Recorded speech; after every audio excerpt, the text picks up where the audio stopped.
4 নং সৃজনশীলটা সমাধান করব। এর আগের 1, 2, 3 কিন্তু আমাদের হচ্ছে বড়লিপি একাডেমি চ্যানেলের ভিডিওজ আছে, তোমরা চাইলেই সেখান থেকে সমাধান দেখে নিতে পারো। তো 4 নং সমাধানে হচ্ছে আমাদের প্রথমে দেওয়া আছে function of y is equal to y power 4 plus y square plus 1 divided by y square হলে ফাংশন অফ মাইনাস 1/3 মান নির্ণয় করতে বলেছে। তো এটার সাথে আসলে এখানে কোনো উদ্দীপকের কোনো সম্পর্ক নেই। আছে function of y is equal two এই মানটা দেওয়া আছে, এটা উঠালাম।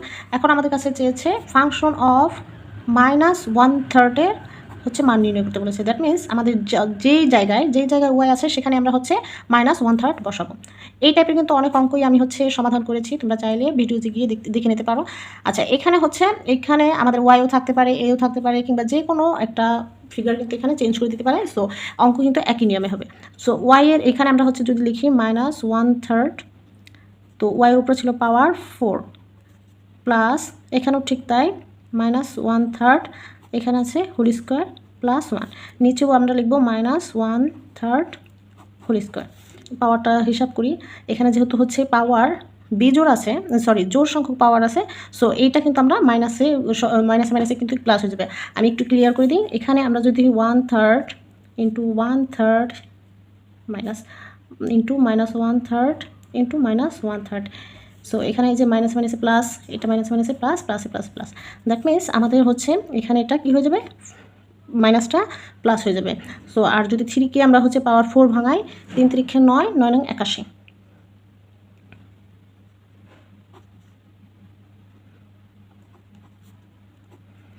আচ্ছা, এইখানেও কিন্তু ঠিক তাই, মাইনাস এবং এটার স্কোয়ার কিন্তু হচ্ছে আমরা যদি ভাঙাই তাহলে কিন্তু মাইনাসে প্লাস হয়ে যাবে, আর প্লাসে প্লাস।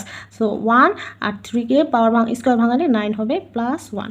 নিচেও ঠিক তাই, যেহেতু আমাদের পাওয়ারটা হচ্ছে জোড় সংখ্যক, তাহলে এখানে কি হবে 19। এবার কিন্তু অঙ্ক কিন্তু প্রায় হয়ে গিয়েছে। এখানে আমরা একটু লসাগু করি। লসাগু করলে 81, 9 এবং নিচে 1-এর লসাগু কিন্তু হচ্ছে 81 আসে। সো 81 দিয়ে এটাকে ভাগ করলে 1 হয়, অনেককে 1 হয়, প্লাসে প্লাস। 9 দিয়ে 81কে ভাগ করলে 9 হয়, 9-একে 9। এখানে যেহেতু 1 আছে, নিচে কিছুই নেই, তাহলে 81-একে 81, এটুকু উপরের কাজ, নিচে কিন্তু আমাদের 19ই বসবে। সো উপরে যদি আমরা যোগ করি, 9 আর 1 10, 10 আর 81 হচ্ছে কত, 91।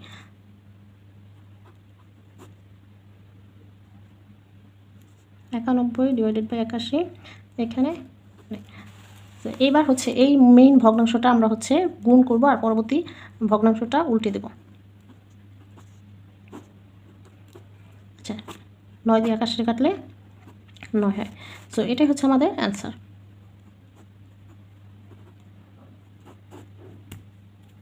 খ নাম্বার আমাদের দেওয়া আছে এস সেটের উপাদান, মানে এস সেটের উপাদান দেওয়া আছে সি মাইনাস এ, এটাকে কিন্তু মাইনাস করা হয়। সি মাইনাস এ এর উপাদান সংখ্যা এন হলে দেখাও যে পাওয়ার অফ এস এর উপাদান সংখ্যা 2n-কে সমর্থন করে। তো এই 2n-কে সমর্থন করে এরকম টাইপের অঙ্ক কিন্তু আমরা আগেও সমাধান করেছি, তোমরা চাইলে সেগুলো দেখে নিতে পারো। কিন্তু সেখানে কিন্তু এই যে এটা একটু ডিফারেন্স ছিল। সো এইখানে কিন্তু আমাদের কিছু কাজ রয়েছে। প্রথমে আমাদের এস এর উপাদান সংখ্যাগুলো বের করতে হবে। এস এর উপাদান সংখ্যা বের করতে গেলে আমাদের সি এর উপাদান লাগবে, এ এর উপাদান লাগবে। হ্যাঁ, তো সি এর উপাদান অলরেডি দেওয়া আছে, বাট আমাদের হচ্ছে এর উপাদানটা কিন্তু নেই, এর উপাদান সংখ্যা বের করতে হবে। সো এর যে হচ্ছে গঠন প্রণালীটা দেওয়া আছে, সেটা দিয়ে আমরা হচ্ছে প্রথমে এর উপাদানগুলো বের করে নেব। এই যে এখানে এক্স যেন এক্স বিলংস টু জেড, এখানে তুমি ঋণাত্মক মানে হচ্ছে মানও নিতে পারবা, ধনাত্মক মানও নিতে পারবা 0 সহ, এবং x square minus 4x minus 5 is equal two 0। এখন এই যেটাকে আমাদের মিডল টার্ম করে আগে এক্স এর মানটা আমাদের বের করতে হবে। সো এখানে আমরা হচ্ছে যদি লিখি মিডল টার্ম করি, হ্যাঁ, তো তোমরা এটা চাইলে ক্যালকুলেটর করতে পারো।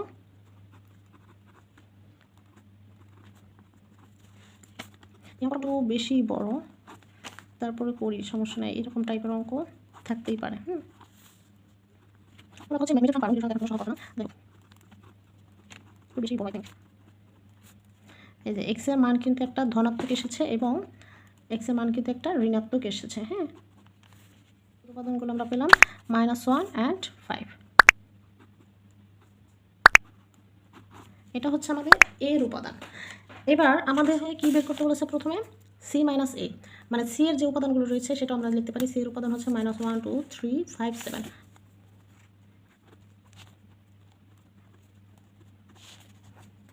সুতরাং এবার হচ্ছে আমরা এই যে সি মাইনাস এ করবো।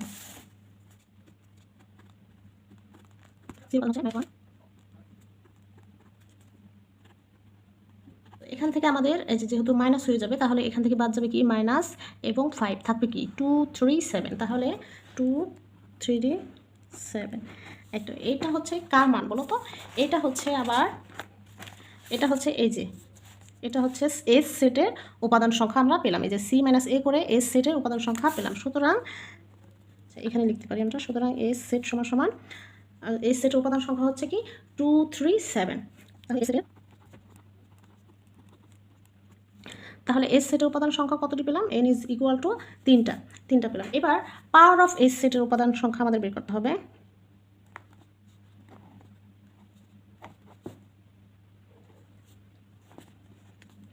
এই যে এটা কিন্তু আমরা নিয়ম জানি, প্রথমে হচ্ছে ইন্ডিভিজুয়ালি আমরা হচ্ছে উপাদানগুলো নিব।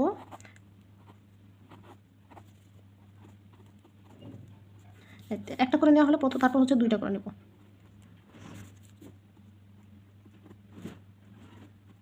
আচ্ছা 2টা করে নেওয়া শেষ, এবার হচ্ছে আমাদের 3টা রয়ে গেল।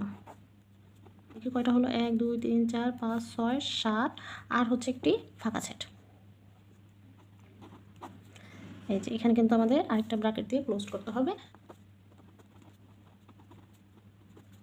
এস সেটের উপাদান সংখ্যা আমরা কয়টা পেলাম? 1 2 3 4 5 6 7 8, 2 পাওয়ার 3, বা 2 পাওয়ার 3কে যদি আমরা হচ্ছে ভাঙাই তাহলে কত আসলো? 8। তাহলে কিন্তু আমাদের এই যে পাওয়ার অফ এস সেটের উপাদান সংখ্যার সাথে কিন্তু আমাদের এই যে এটা কিন্তু মিলে গিয়েছে। তার মানে হচ্ছে কি, এই যে পাওয়ার অফ এস সেটের উপাদান সংখ্যা, পাওয়ার অফ এস সেটের উপাদান সংখ্যা 2n কে সমর্থন করে। এই যে দেখো 3, এই যে এখানে কিন্তু আমাদের n এর মান 3 ছিল। সুতরাং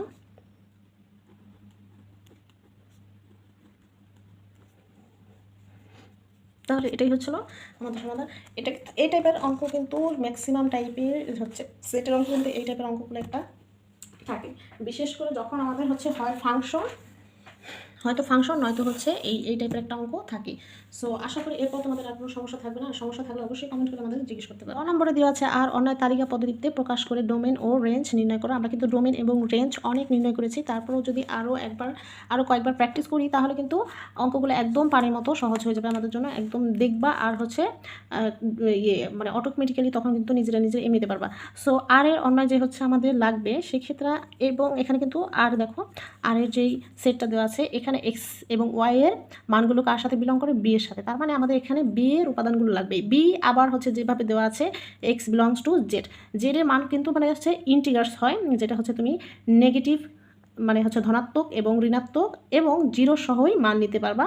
এবং সাথে আরও যে শর্ত দেওয়া আছে সেটা হচ্ছে এক্স স্কোয়ার মানটা হচ্ছে তোমার ইকুয়াল 4 হবে অথবা 4 এর থেকে ছোট হবে। 4 এবং 4 এর থেকে ছোট হবে, 4 এর সমান অথবা 4 এর থেকে ছোট হতে হবে। তাহলে প্রথমে আমাদের বি এর উপাদানগুলো নির্ণয় করতে হবে। তাহলে আমরা লিখতে পারি, দেওয়া আছে এভাবে লিখে, যেহেতু আমরা জেডের মানে হচ্ছে ইন্টিগ্রালসগুলো হচ্ছে ঋণাত্মক ধনাত্মক দুটাই নিতে পারবো। প্রথমে আমরা ঋণাত্মক মানগুলো যদি -2 হোল স্কোয়ার দিলে কিন্তু হচ্ছে তোমার আসে +4 আসে। হ্যাঁ, তার মানে আমরা -2 নিতে পারবো। কিন্তু -3 যদি আমরা নিই তাহলে হচ্ছে মাইনাস প্লাস হয়ে যায়, 3 স্কোয়ার 9 হয়ে যায়, যেটা হচ্ছে আমরা কিন্তু এটা কি বলছে 4 এর সমান অথবা 4 এর থেকে ছোট হবে। তাহলে 9 কিন্তু বড় হয়ে যাচ্ছে, 9 আমরা নিব না। তাহলে হচ্ছে আমরা কিনতে পারি -2 নিতে পারি। প্রথমে দিলাম -2, আর অবশ্যই কী হবে? -1 যাবে। আর ইন্টিগ্রালস কিন্তু তোমার জিরো আছে, 0 যাবে, 1 2 3 যদি আমরা নেই তাহলে কিন্তু বেশি হয়ে যায়। হ্যাঁ, তাহলে কিন্তু আর আমাদের লাগবে না। তাহলে বি এর উপাদানগুলো হচ্ছে এই যে -2 -1 0 1 2, ঠিক আছে।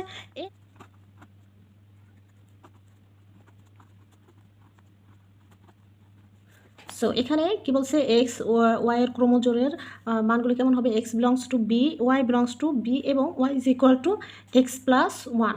তাহলে আমরা লিখতে পারি আর অন্যয়ের শর্ত মতে, আর অন্যের শর্ত মতে কি দেওয়া আছে? Y is equal to x plus 1। Already আমাদের হচ্ছে এইভাবে তৈরি করাই আছে, আমাদের হচ্ছে আর বাড়তি কিছু করতে হবে না। এখন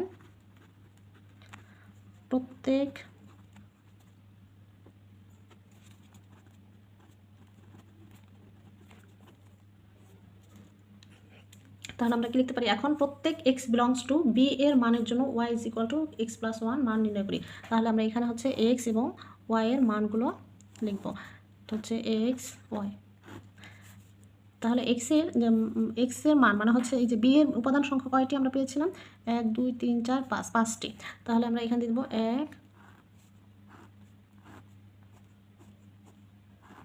এই যে বি এর যে উপাদানগুলো রয়েছে সবগুলোই কিন্তু হচ্ছে এক্স এর উপাদান, আমরা এখানে লিখতে পারি। হ্যাঁ, এক্স এর মান হিসেবে লিখতে পারি। বি এর যতগুলো উপাদান রয়েছে, বি এর এই যে বি এর যেগুলো উপাদান রয়েছে সেগুলো কিন্তু সবগুলোই হচ্ছে আমরা এক্স এর প্রতিটি মান হিসাবে কিন্তু ব্যবহার করতে পারবো। এখানে আমরা তাহলে প্রথমে দিব -2 -1 0 1 2। এবার দেখো এক্স এর মান যখন -2, ওয়াই এর মান তখন কি হবে, মাইনাসে প্লাসে মাইনাস, তাহলে বড়টার সামনে মাইনাস আছে, -2 থেকে 1 বিয়োগ করলে হচ্ছে -1 থাকে।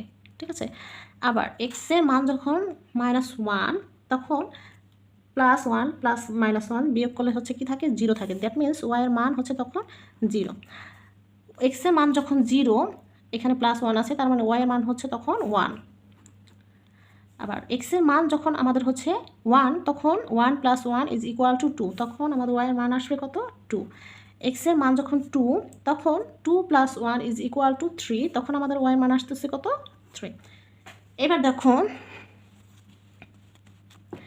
এই যে এক্স এর সবগুলো মান কিন্তুই হচ্ছে বি এর উপাদান সংখ্যা, তার মানে বিতে হচ্ছে কি কি আছে, -2 -1 0 1 2। তো এই যে 3টা কিন্তু হচ্ছে আমাদের, তার মানে কি বি এর সাথে বিলং করে না। হ্যাঁ, তাহলে এখানে লিখতে হবে যেহেতু 3 ডাজেন্ট বিলং টু বি, সুতরাং এই যে 3-র যে হচ্ছে ক্রমজোটটি আছে সেটাও কিন্তু আমরা আর অন্যয়ে নিতে পারবো না। মানে এই ক্রমজোটটি কিন্তু তখন মানে যেই মানটা আমাদের হচ্ছে ওই বি এর সাথে, বি সেটের সাথে নেই, সেটার ক্রমজোটটা কিন্তু আমরা আর অন্যয়ে নিতে পারবো না। সুতরাং 2 ক্রমজোট 3 মানে এই ক্রমজোটটি আমরা আর এর সাথে নিতে পারবো না। ঠিক আছে, এবার সুতরাং তাহলে হচ্ছে আমরা আর অন্যয় কী পেলাম, আর সমান সমান এই যে ক্রমজোটটি কি, -2 -1, দ্যাটস ইট। তাহলে আমাদের হচ্ছে আর অন্যয়টা আমরা কিন্তু পেয়ে গেলাম, আর এর যে ক্রমজোড়গুলো ছিল সব কিছু কিন্তু পেয়ে গেলাম। এখন এই আর অন্যয় থেকে কিন্তু আমরা কী কী জানি, যে হচ্ছে ডোমেন রেঞ্জ বের করতে পারি। সুতরাং ডোমেন আর আমরা জানি কি, যে হচ্ছে আর এর মানে হচ্ছে অন্যয়ের প্রথম যে মানগুলো থাকে সেগুলো হচ্ছে মানে এক্স এর মানগুলো হচ্ছে কি ডোমেন, -2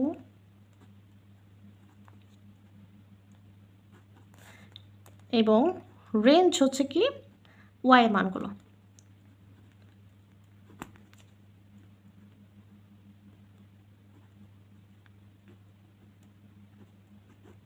সো এই ছিল হচ্ছে আমাদের আর মানে হচ্ছে অন্যয় নির্ণয় এবং ডোমেন নির্ণয় এবং রেঞ্জ নির্ণয়।